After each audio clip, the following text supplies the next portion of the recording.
스포츠 경기를 이렇게 현장에서 응원해 보신 경험이 있으십니까? 모든 경기에는 홈 구장이라는 이점이 있습니다.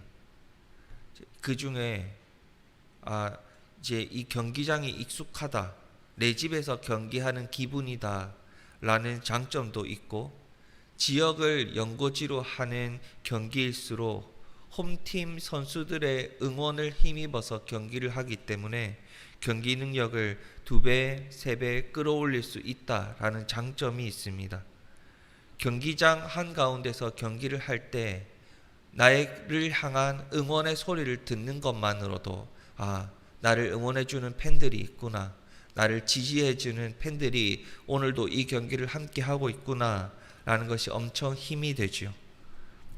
오늘 본문에서 예수님은 우리를 향해서 너희들은 나의 편이다, 내 편이다 라고 말씀하십니다. 하나님께서 세상 가운데서 우리를 선택하셔서 하나님의 자녀 삼으셨기 때문입니다. 소속팀이 바뀌게 된 것이죠. 이제 우리가 살아가는 이 세상은 우리의 편이 아니라는 것입니다. 그러니 하나님의 영광을 위해서 우리는 어웨이 구장에서 원정 경기를 시작하게 된 것입니다. 그들과 영적인 전쟁을 시작해야 합니다. 그러니 우리가 살아가는 이 세상에서 복음을 가지고 영적 전쟁을 하는 데 있어서 어떠한 응원의 소리도 전혀 들을 수 없다는 것이죠.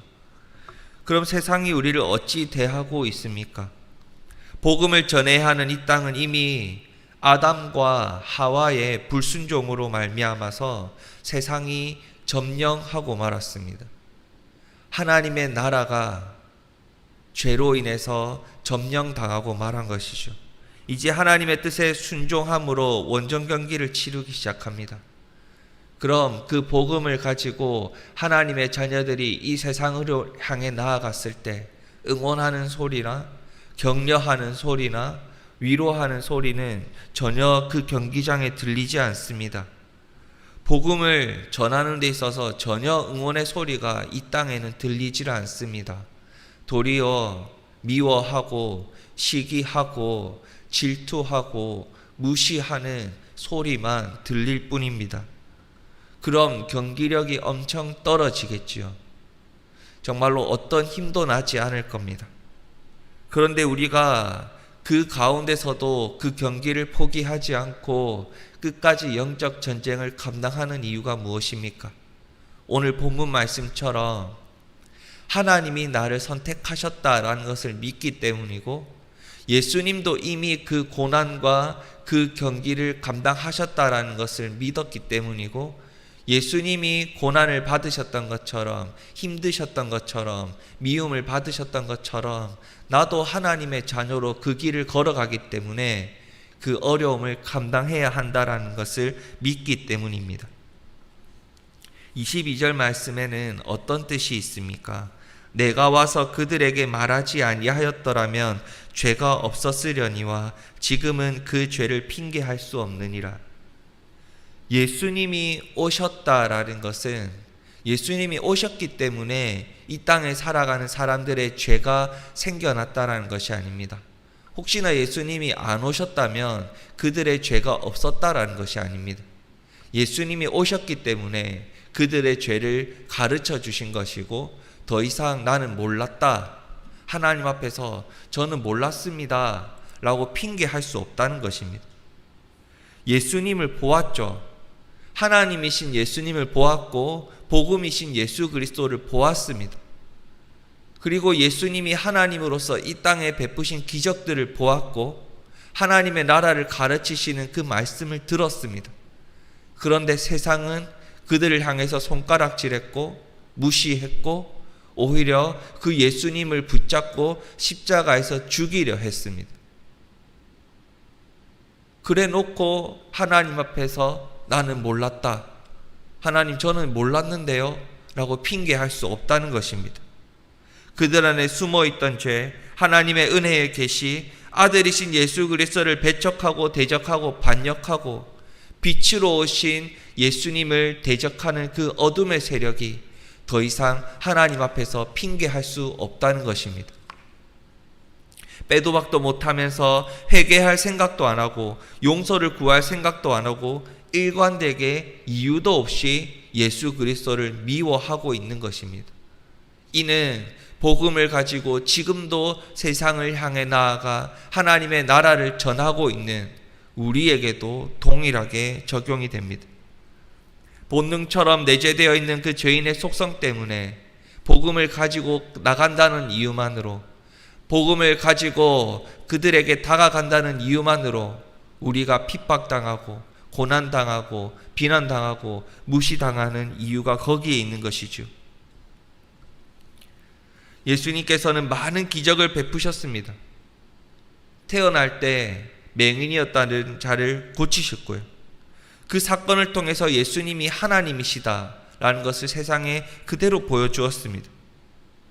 그런데 그 예수님을 향해서 그때 유대인들이 뭐라고 했습니까?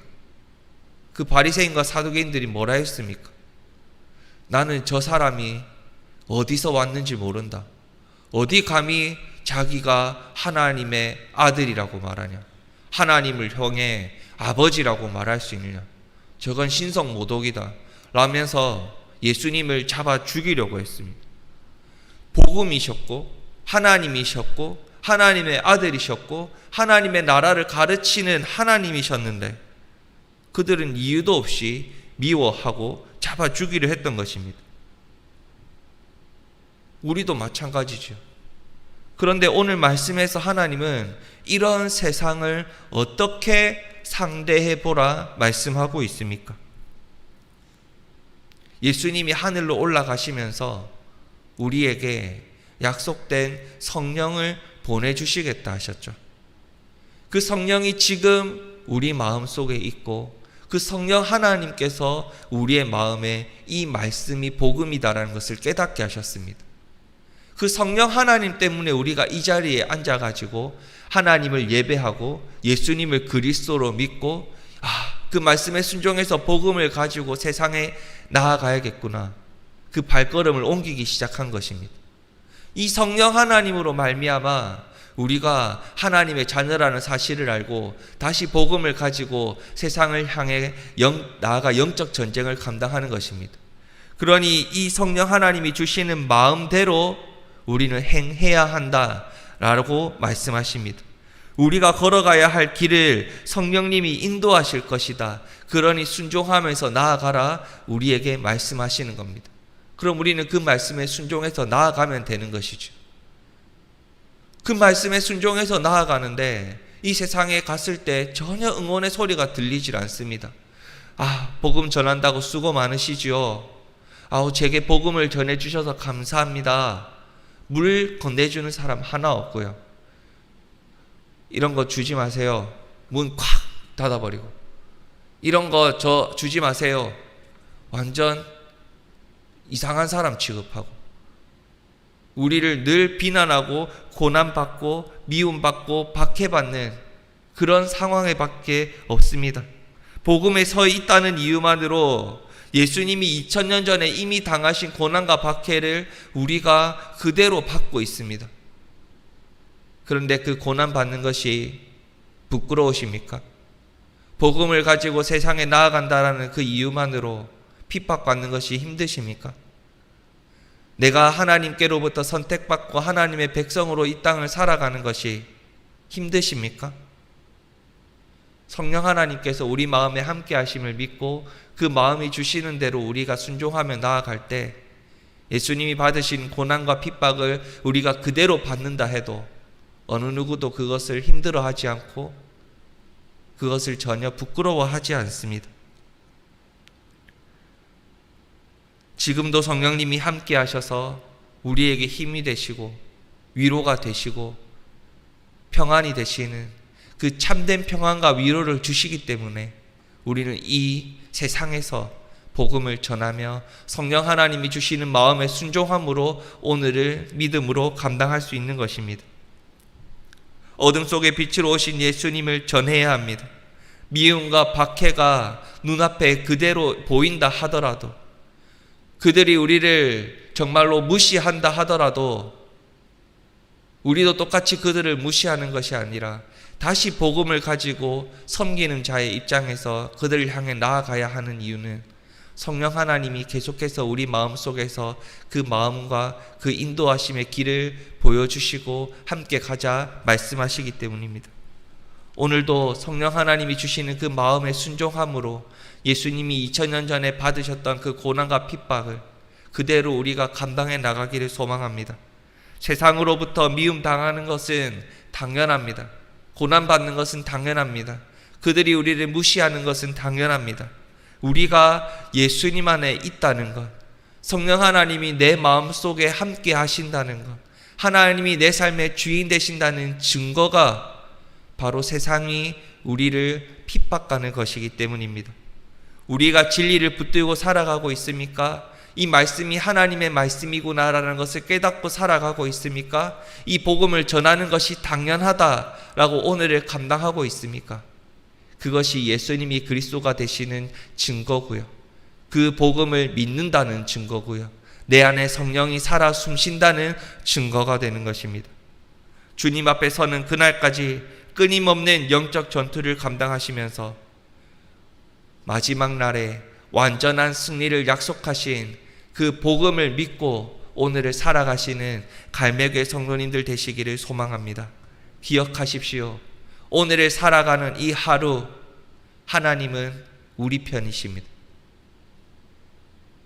세상을 의지할 필요가 없는 것은 완전하신 승리를 약속하신 하나님이 내 편이 되시고 예수님이 하나님 옆에서 나를 위해 계속해서 중보하며 기도하고 계시고 성령 하나님은 오늘 우리가 세상 어디를 가든지 나와 함께 하시면서 가는 길을, 나의 생각을, 나의 결정을, 나가 만나는 모든 사람들을 성령 하나님께서 주장하시고 붙드시고 책임지시기 때문입니다. 그 완전한 승리를 약속하신 삼위 하나님, 그 하나님을 믿고 세상을 향해 끝까지 복음을 전하며 내가 예수 그리스도를 믿는다는 그 사실을 끝까지 전하며 살아가심을 통해 오늘 매 순간 그 삼위의 하나님의 참된 위로와 평안을 누리며 살아가시는 갈매교회 성도님들 되시기를 주님의 이름으로 축복합니다. 이 시간 말씀을 붙들고 함께 기도하겠습니다. 하나님을 미워하는 세상의 미움과 박해를 받을 정도로 주님을 사랑하게 하여 주시옵소서. 같이 기도하겠습니다. 세상의 핍박과 고난 예수님이 이미 받으셨는데 하나님이 선택하신 우리 예수 그리스도의 자녀라면 우리도 그것을 믿음으로 감당할 수 있어야 합니다. 그것을 감당할 수 있는 믿음을 주시고 주님을 사랑할 수 있는 믿음을 주시옵소서라고 같이 기도하겠습니다. 담임 목사님을 위해서, 담임 목사님의 건강을 위해서 기도해 주시고요. 갈매교회 성도님들 가운데 코로나로 인해서 어렵고 힘들고 경제적으로나 육신적으로나 힘드신 분들이 있다면 우리가 마음에 품고 기도하며 하나님 위로해 주십시오, 회복해 주시옵소서라고 같이 기도하겠습니다. 교회를 위해서 기도해 주시고 개인적인 기도의 제목을 가지고 기도하신 뒤에 자유롭게 돌아가시겠습니다. 기도하시겠습니다.